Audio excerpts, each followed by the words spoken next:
The Premier League season restarts very soon. Colin Fray on the way on how the Reds have done so far, what they might do in the January transfer window, and whether they'll stay up. Colin Fray, next.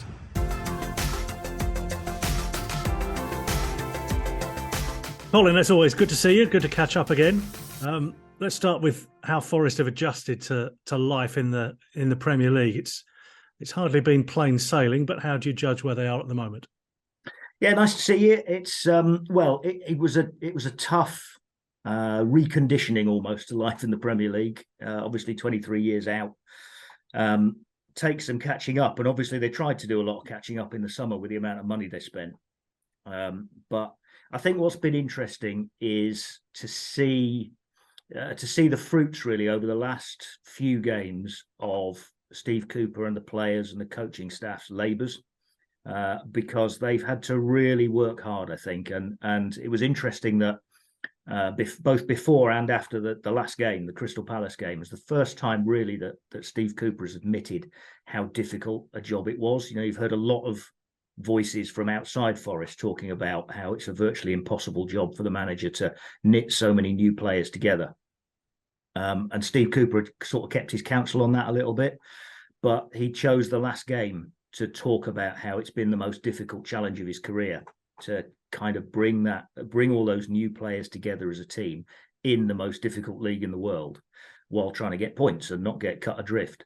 And so I think that admission showed two things. Firstly, how difficult the adjustment has been for Forest. But secondly, maybe a little bit of confidence that he feels he has got to that stage where he's got a team developing and a team that can compete. And I think certainly over the last few weeks, you've been able to see that, the last few games, I should say, because it's obviously a few weeks ago now since they last played. But over the last few weeks, I think you've been able to see that. I think there were some real rough times in the early stages. You know, they were well beaten at Newcastle on opening day. They looked like rabbits in headlights, but obviously Newcastle have proved since what a good season they're having and how good a team they are. At the time, because we'd been out of it for 23 years, we had no idea how good Newcastle were. But obviously they've proved to be very, very good this season. So that puts that one into context. They then beat West Ham riding their luck. Then they drew at Everton. But then reality of the Premier League kicked in and they had some very, very poor performances, conceding a lot of goals, looking all over the place, looking just bereft, really. And at times, I think after the Leicester game, that was probably the lowest point. They lost 4-0. It could have been more than that. They were all over the place. And I think at the time they had 5 points, and you sort of genuinely came away from Leicester thinking, where's the next point coming from? Because they looked that bad. Full credit to Steve Cooper and his team, because they have turned things around immediately after that game. He changed the way they played. They weren't quite so flamboyant. They weren't leaving gaps at the back. They shored things up, stopped leaking so many goals, and that gave them a foothold in games. And they are now proving a far more difficult side to beat, picking up points, and looking competitive, at least in the bottom half of the division. I mean, they're way off being competitive against your top four or your top six. But that's not really their fight this season. Their fight is to finish 17th. How much do you judge the approach has changed over the last few games as well? Because it seemed Forest were very open, playing some attacking football. Plenty of players up the pitch. Not so many, protected, leaving massive gaps at the other end. Yeah, absolutely. Which kind of, if you're watching football as a neutral, fantastic. But actually, in the end, it's going to catch up with you. So, how much has Steve Cooper, had to change the way he probably wanted to go about it? Yeah, a lot. He has done it a lot. I mean, what you end up with is being 2-0 at home to Bournemouth, 2-0 up at home at half time against Bournemouth, and losing the game 3-2. That's the football they were playing. Yeah. And on top of that, they had this real frailty where in 2 or 3 times it happened where they conceded 3 goals in 7, 9, 11 minutes, whatever it was. And when you do that at Premier League level, the game's gone. So he had to change the way that he was playing, and he did. And he changed his formation, and he went into a far lower block, made things very difficult in their own half for the opposition to break them down. just cutting down on the number of chances. I mean, there was a statistic that sort of summed it up, and I'll try and remember the numbers, but it was somewhere like Forest had conceded 12, it was either shots or goals from outside the penalty area. And I think it must have been goals from outside the penalty area. And the previous Premier League record was Sheffield United for the whole season with 13.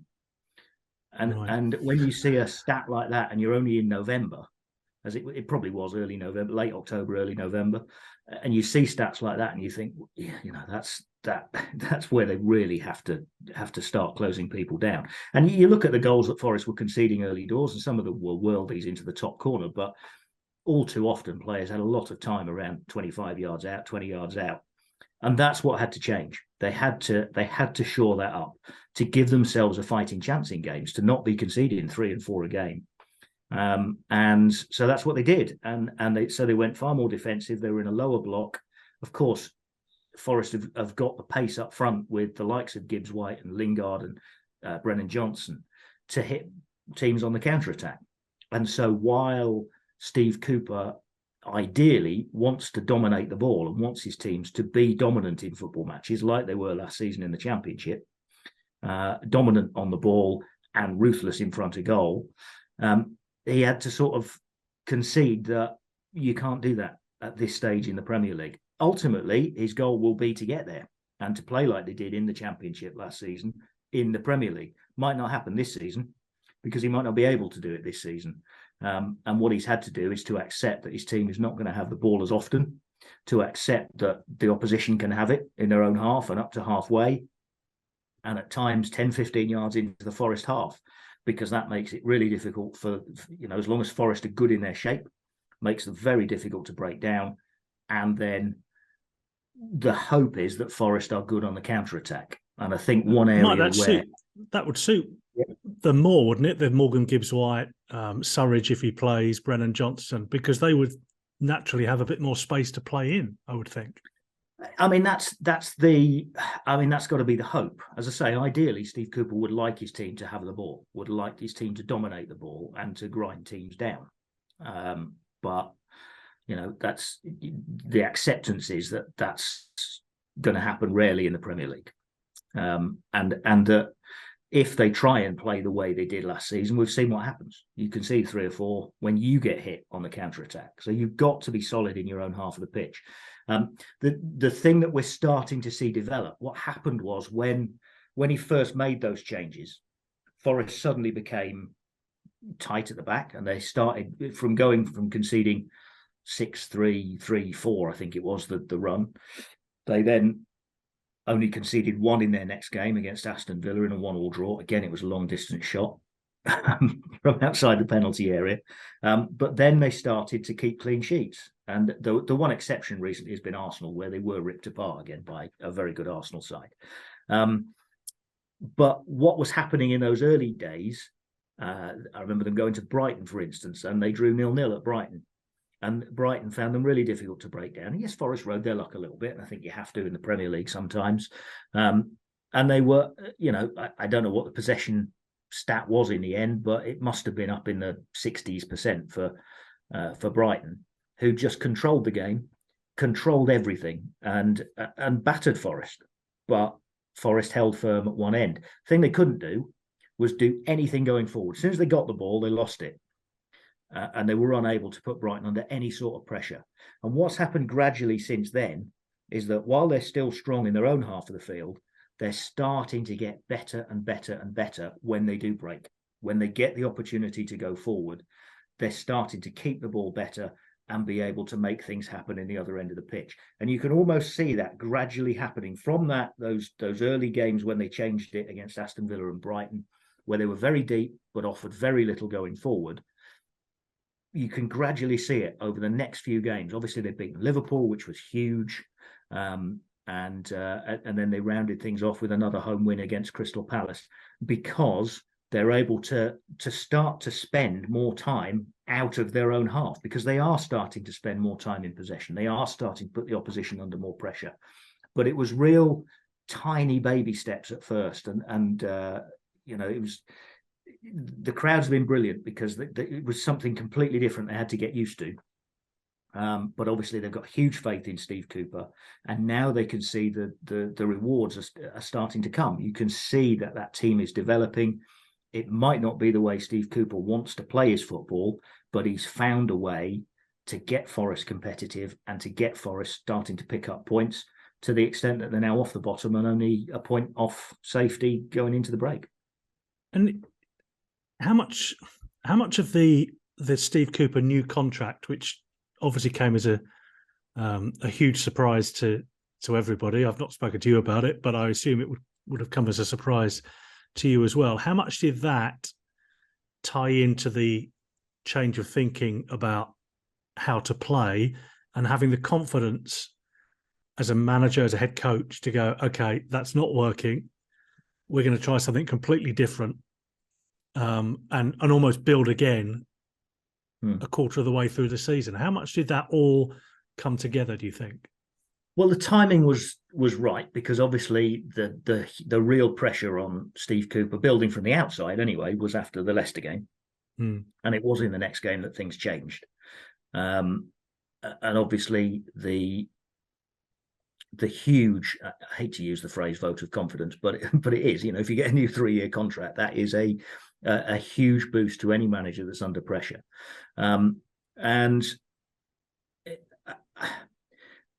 But I would say that I think Steve Cooper would have changed it anyway. I don't think that because Steve Cooper got a new contract, he suddenly thought, oh, I'll change things now. I think after the Leicester game, he realised that whatever his contractual situation was, I've got to change something here. I've got to do something about this, because we can't go on like this. We can't go on, as I say, at the time, you're thinking, where's another point coming from? We can't go on looking so disparate as players and so far from a team and so far from a Steve Cooper team that the fans had got used to seeing through the whole of last season. So far away from that. And he had to find a way to get back to that. So I think he would have done that anyway, if he'd been given chance, because of course the other way they might have gone is to pull the trigger and say goodbye. Had they done that, you could almost see there would have been mutiny, because I have never seen support for a manager so strong as it was, and rightly so. To be fair, it's absolutely the right thing that they did.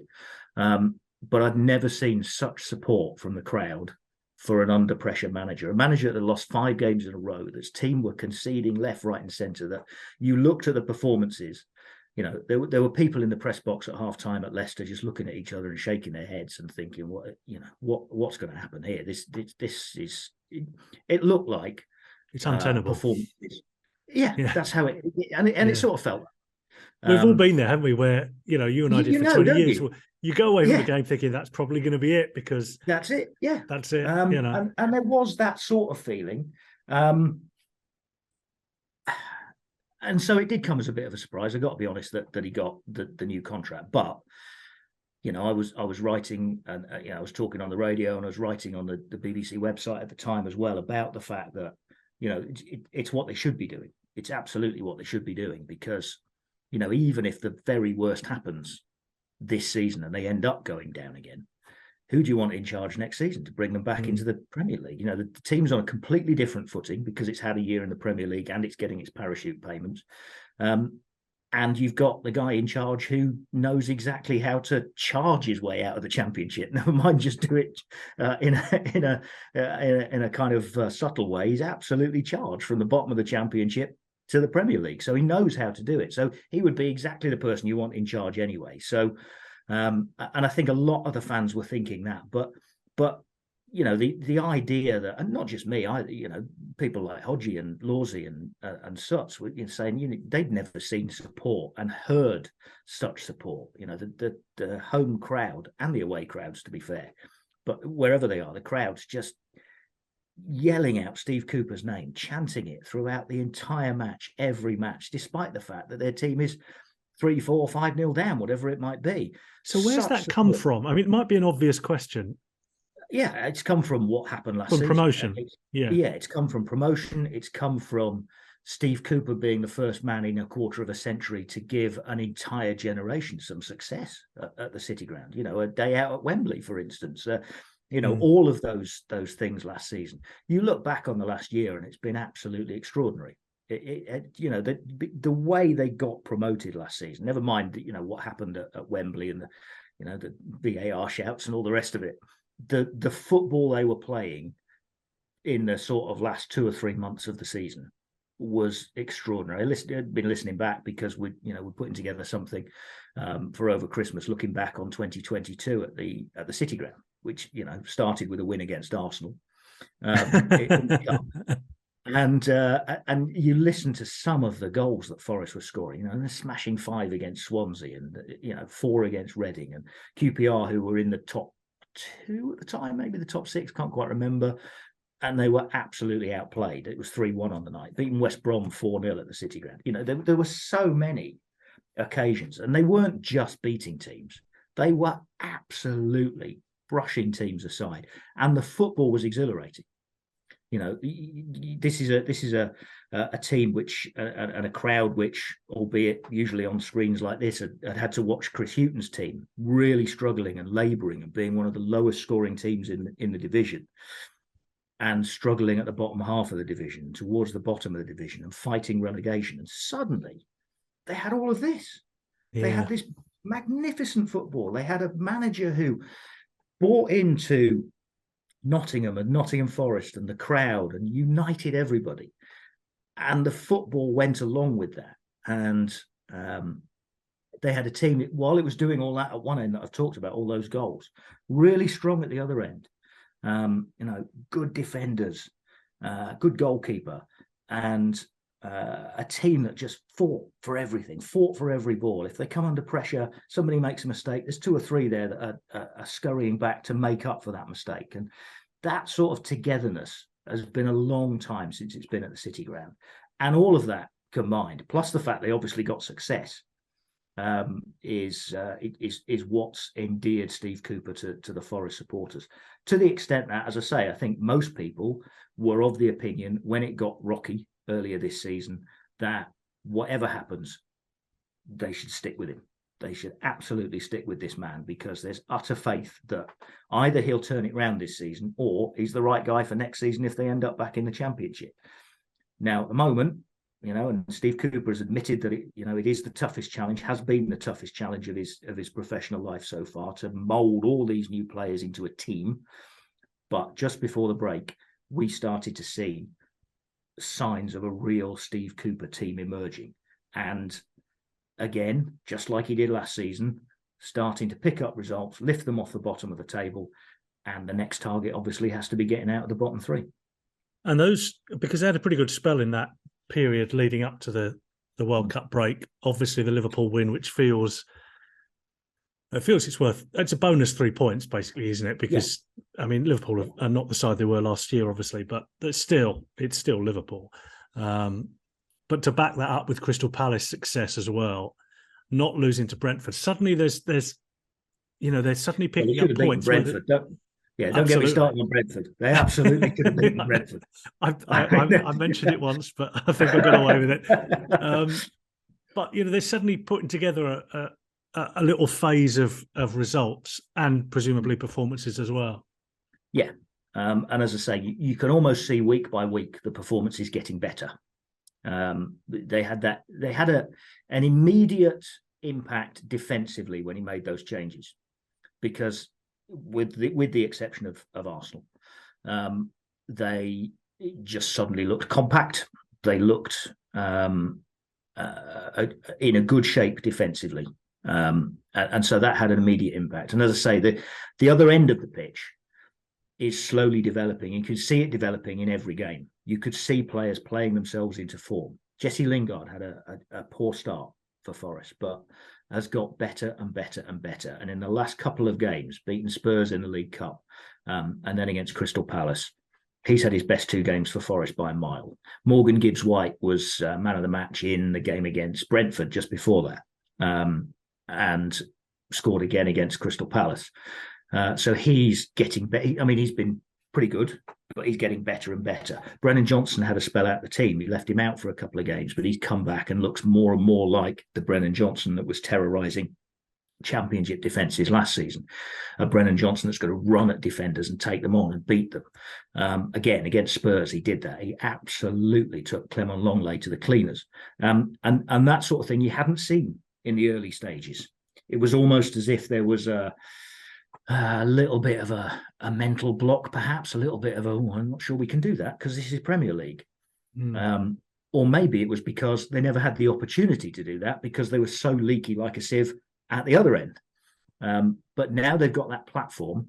Those forward players are starting to really come into form, really play themselves into form. Remo Freuler's another one who's impressed at the World Cup, obviously, with Switzerland. I think when Forest signed him, everybody thought, well, that looks a really good signing. And again, I think he struggled a little bit to adapt, like everybody did. But now we're really starting to see the best of him. He's real quality in that holding role in midfield.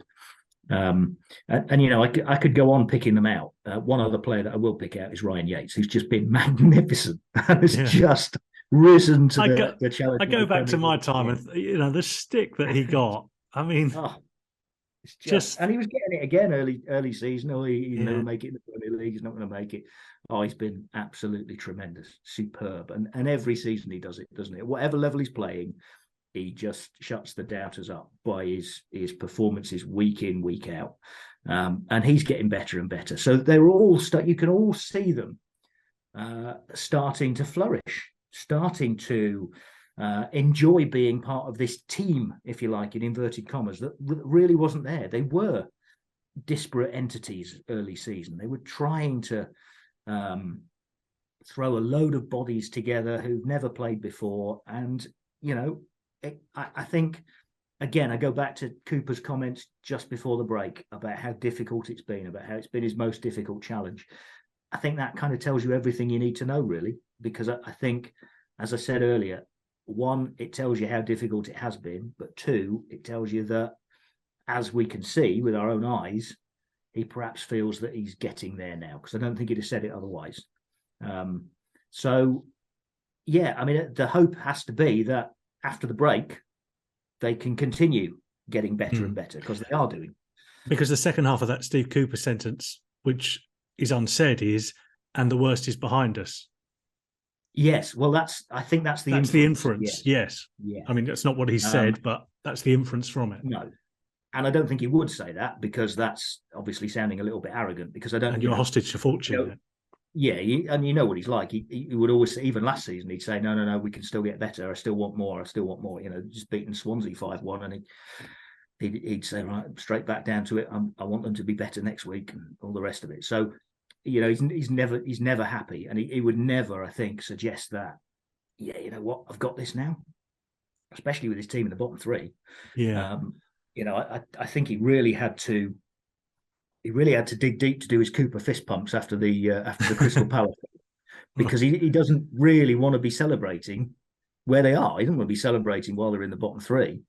But it was almost a case that the fans just demanded it before the break, and also to round off what, as I say, has been a magnificent 2022 at the City Ground, and to kind of say goodbye. So it felt very, very strange being the last game of the year at home on you know, in the middle of November. It was just weird, that, and kind of saying cheerio to the fans for Christmas in the middle of November.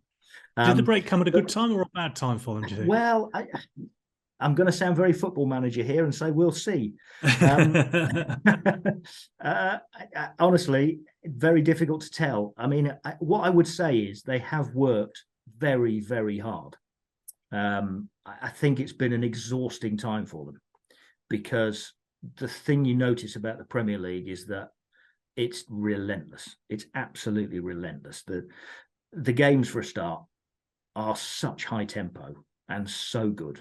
And you have to be so mentally focused and physically strong for the whole 90 or 100 minutes or whatever it is. So the games really take it out of you, and I think far more than the Championship, with all due respect to the Championship. Obviously, there are less games in the Premier League, but that's probably just as well, how tough they are. But also all the stuff that goes on around it. the kind of media circus, if you like, the constant spotlight, the fact that every man and his dog is talking about you. Which has that again, taken some getting used to? Yeah, absolutely, it has. I'm sure it has for the players as well. It's I remember after Wembley talking to Joe Worrell, he says, "I'm going to be on Match of the Day every week," and just a simple thing like that. Forest haven't had that for 23 years, unless they've been in a cup. They've not been on Match of the Day. Yeah, but also they're going to tear you apart. I don't mean Joe Worrell, but absolutely. Yeah, if you have a bad day and you get ripped apart 6-0 by Manchester City, they are going to show it over and over and over again. And that has to be tough for a player. That has to be tough. When you've got people like Alan Shearer and Jermaine Genius or whoever it might be, ripping them apart in the same way as the opposition has just ripped them apart during the afternoon, that can't be nice. And then all the papers and the media and the well, everybody's got a view, haven't they? Nobody had a view about Forest for 25 years, and suddenly everybody's got a view. Correct. There were 2 or 3 of us that had a view for 23 years, and now suddenly everybody. They weren't worth listening to. No, quite right. Yeah. So I think I just think it's exhausting. I think it's absolutely exhausting. So I think they probably needed a break. I think the break came in that respect at a good time. The fact that they were playing better and better every week and players were really playing themselves into form might end up being a little bit of an issue for them. But as I say, we'll just have to see how they come back. More from Colin Fray in just a moment. If you're a member of Chippers Club, thank you for your continued support of the channel. Your name appears on screen right now. If you want to sign up for Chippers Club, then the link is in the description below. Let's get back to Colin Fray. The evidence of the last few games is that they're far more ready for challenges like Manchester United and Chelsea, and they're far more capable of getting points against teams like Southampton and Leicester or whoever it may be than they seemed earlier in the season. I think the one thing you'd say is that you look at them now and you give them a fighting chance. You give them a fighting chance of being able to make 17th. That's the target. Stay up, stay 17th, get 17th and stay there or go higher. And whereas a few games ago after Leicester, you couldn't really see that. And I think there were a few supporters that were worried about even getting to 11 points. Thankfully, that's been achieved.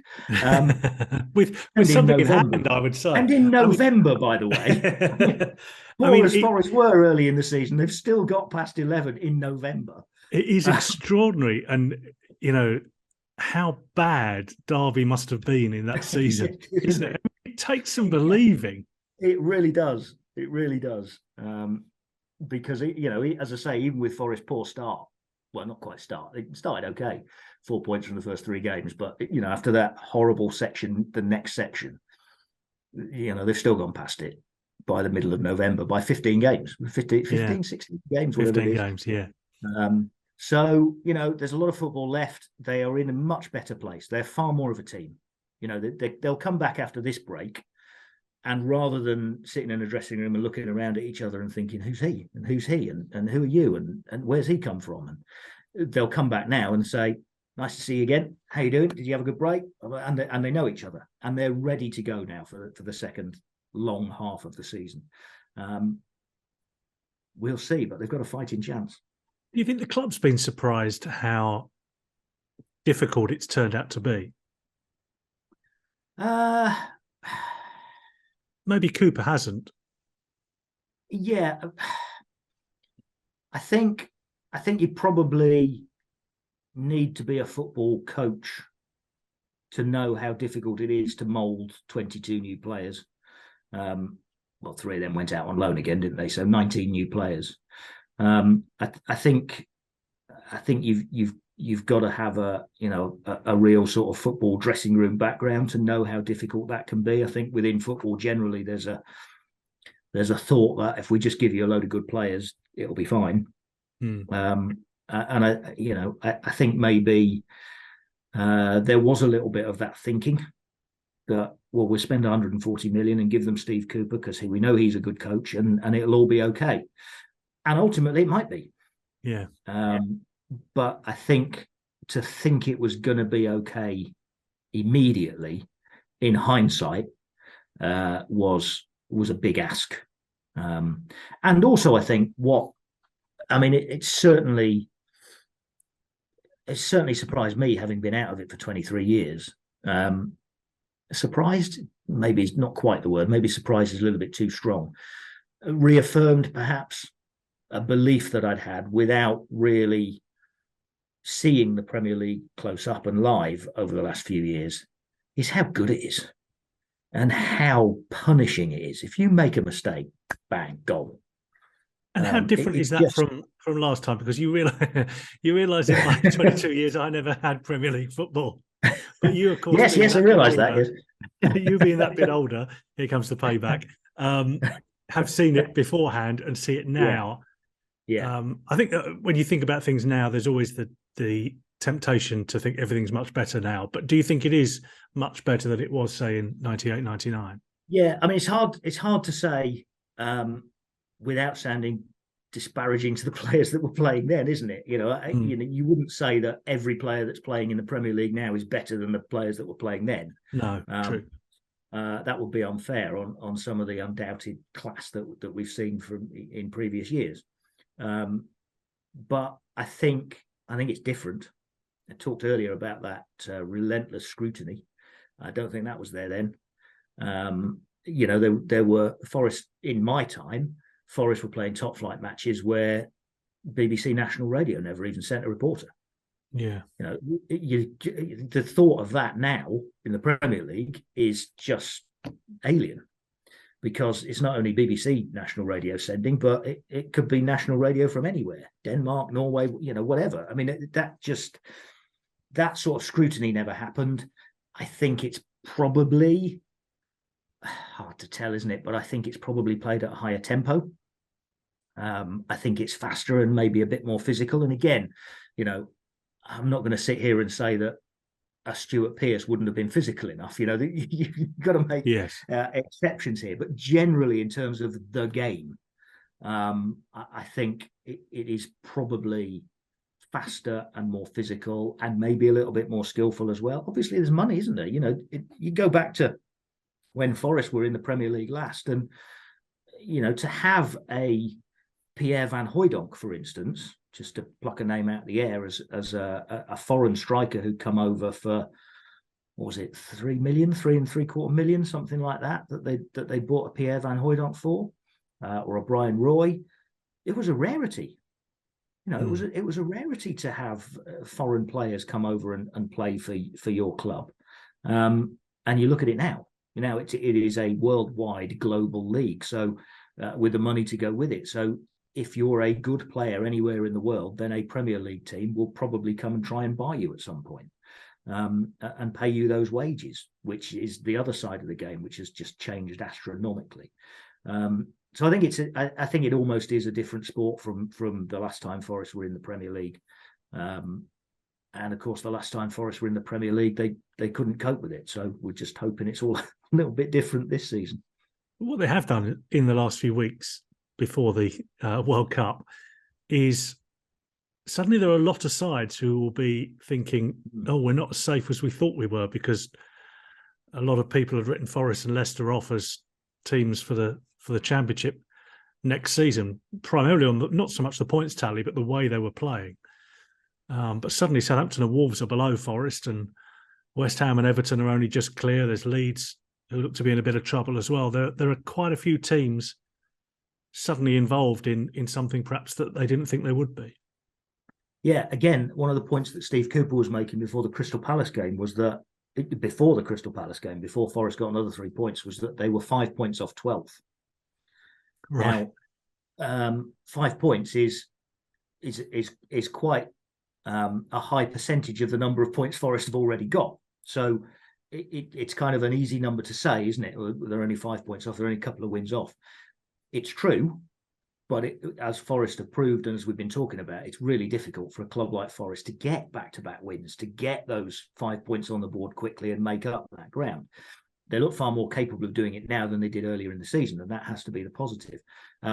But They then go and beat Crystal Palace. Forgive me, I don't know the exact figures now. I think there might now be 4 points off 12, something like that. So they're very much within touching distance of a number of clubs. They're not far off mid-table, and all of that has to be positive. And I think you're right. I think a lot of clubs were looking at Forest earlier in the season, and Leicester, where Brendan Rodgers has turned things around again. He was a manager who was under massive pressure, turned things around, probably with the win over Forest. Actually, that 4-0 win that night was their first win of the season and really got them going. And in a strange way, it also got Forest going. Yes, I was about to say. Yeah.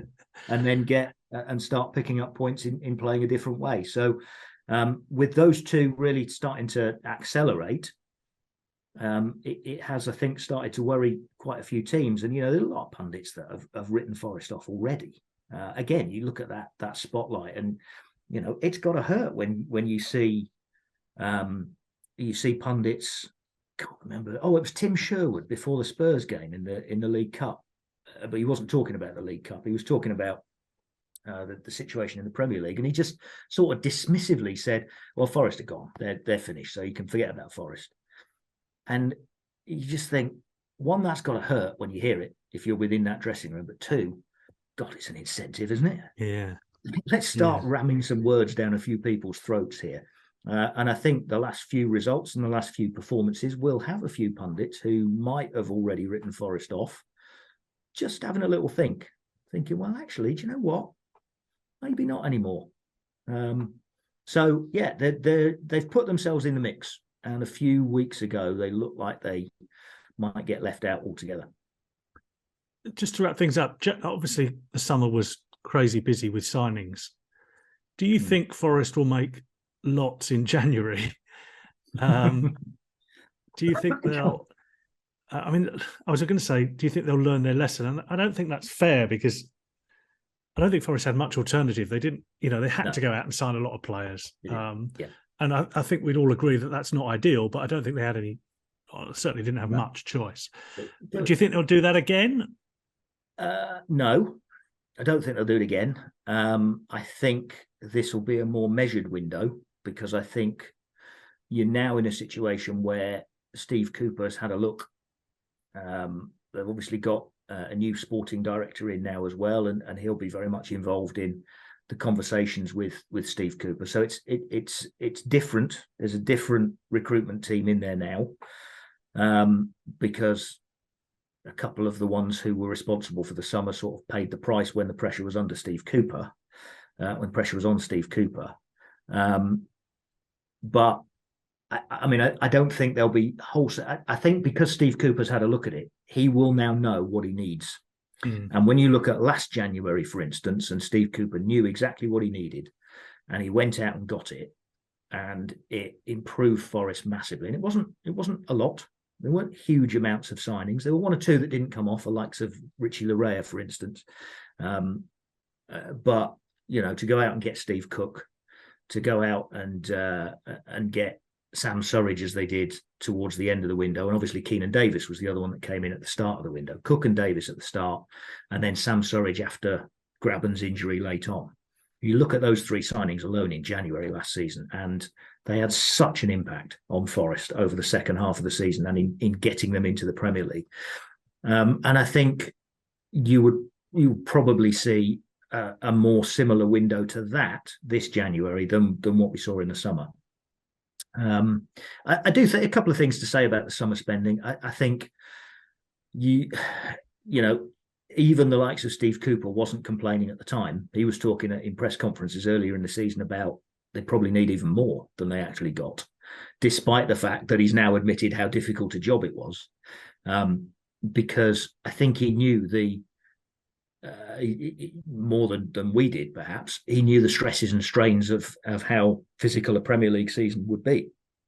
So he probably knew they needed depth. And that's what the 140, whatever it is, million bought them. It bought them a bit of depth. It bought them, yes, a lot of choice for him, a lot of decisions to make, but some depth in there as well, so that if players got injured, they still had cover of some sort.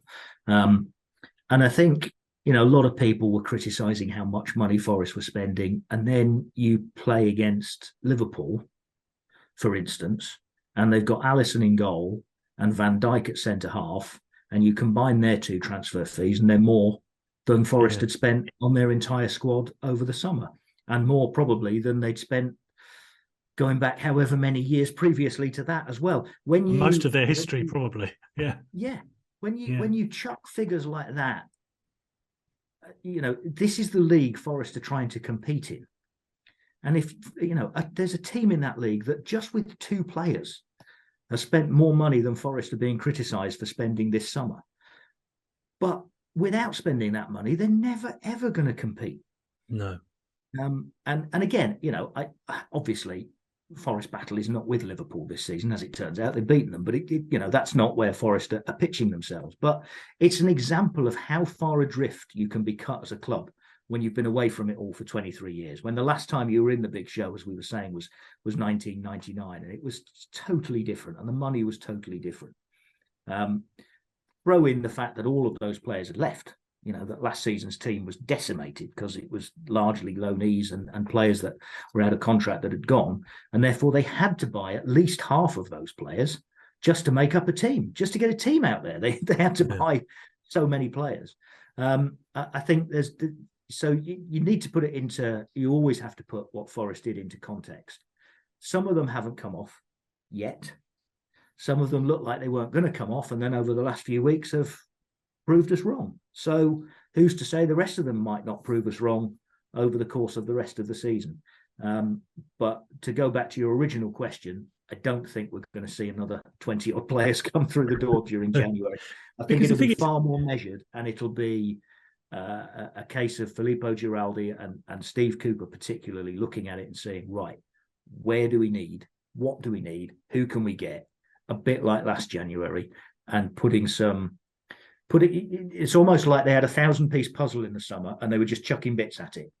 And now there are a few holes left where they're thinking, right, we can now see it taking shape. We can see the picture.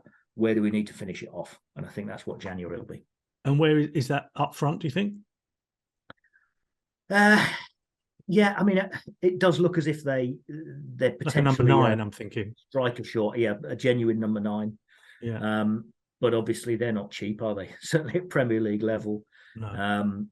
Again, you're looking at a 1 year Emmanuel Dennis probably not really a number 9, but you're looking at a 1 year to really kind of come through and make the position his, but he hasn't really done that. I know he scored 3 goals, but he's not really demanded with his performances that he plays in there week in, week out. And you look at the other teams in the Premier League, they've got one, haven't they? Fulham have got a Mitrovic. Yeah, I keep looking at Chris Wood and somebody like that and thinking, that fits perfectly. They've got a Solanke. All of the teams have got somebody that you look at and you think, oof, need to watch out for him today. Give him a chance and he'll score. Forest a bit different. Forest going into games with your Lingard, Morgan Gibbs-White, and Johnson as a front 3 is something a bit different. They're not really playing with an orthodox number 9. They're playing with number 10s. a deeper 10 and then 2 wideish strikers. And Steve Cooper's proved that can work in the Championship. He's trying to make it work in the Premier League. But I do think they'll probably look there. Defensively, they've been hampered a bit by some injuries. Injury to Moussa Niakate. Looks from the early season. Yeah, I mean, he looked a good player. Again, he played in the game at Newcastle opening day and looked a bit like the rest of them, a bit like rabbit in headlights. But I think that's hurt them. Obviously, the Omar Richards injury at left back as well. So it may be. I mean, depending how much longer Niakate is going to be out, they may look for another central defender potentially. But again, I talked about the forward players. You look over the last few games at the likes of Willy Bolly and Joe Worrell, who had been dropped from the team. Bolly had only played once. I think it was in a Fulham game. It was either Fulham or Bournemouth. Looked a bit all over the place, conceded 3 goals, not seen again, brought back last 2 games. Admittedly, one of them a League Cup tie against Spurs, but a strong Spurs team with Kane and Perisic up front. keeps a clean sheet, keeps his place, keeps a clean sheet in the Premier League against Crystal Palace. Him and Worrell playing together alongside each other. So again, what I was saying earlier about some of the forward players, and I picked out some midfielders as well, who starting to really show their qualities. We shouldn't forget those kind of players as well, coming in at the back and keeping 2 clean sheets in a row, and all feeding into this idea that actually Steve Cooper's got them blended as a team. He's got them working together. That's a classic example, really. You make 9 changes for the League Cup tie, and they come in and they beat Spurs 2-0, who'd only made 4 changes. Was it 9 or 10 Forest made? Aurier kept his place, but I don't think they made. I think it might have been 10. Spurs only made 4 and put out a very strong side, and Forest beat them 2-0 with their, effectively their second string, if you want to call it. Yeah. So all of those things, I think, are starting to feed into the idea that there is a strong squad there with some really good players who perhaps didn't quite manage to show it early in the season, but are now starting to show it a lot more. And as I say, few gaps in there that maybe need filling in during the summer, during the winter rather, during January, and hopefully there'll be missing pieces of the puzzle that help to get Forest up into mid-table. Finally, and most importantly, having been to Colchester and Chester and Weymouth and Cheltenham and Hartlepool, how is the food? And are you enjoying it? Yes, very much. It's good. The food is, well, it's mixed. It's that's better than non-existent. Yeah, I missed the Arsenal game where it's obviously top quality. But generally, it's been very good. Generally, it has been very good. I have to say that. And the highlight of the season, food-wise, so far, has been Hodgie's eyes lighting up at the Pick and Mix bar at Manchester City. Right. Have they still got Haagen-Dazs ice cream in the freezer or in the fridge? Didn't see that. No, they had lots of individual sort of puddings, which Hodgie also enjoyed very much. But he filled his boots with the Pick and Mix, almost literally, because they almost ran out of bags. So that was good fun. And yeah, it's, I talked about the spotlight and all the rest of it that goes on with it, but it's fantastic to be back part of it. And long may it continue. Now they worked so hard to get there. My thanks to Colin Fray. If you want to find out more about living with Brian Clough, that video is here for you right now, or something that YouTube chooses especially for you, that's here.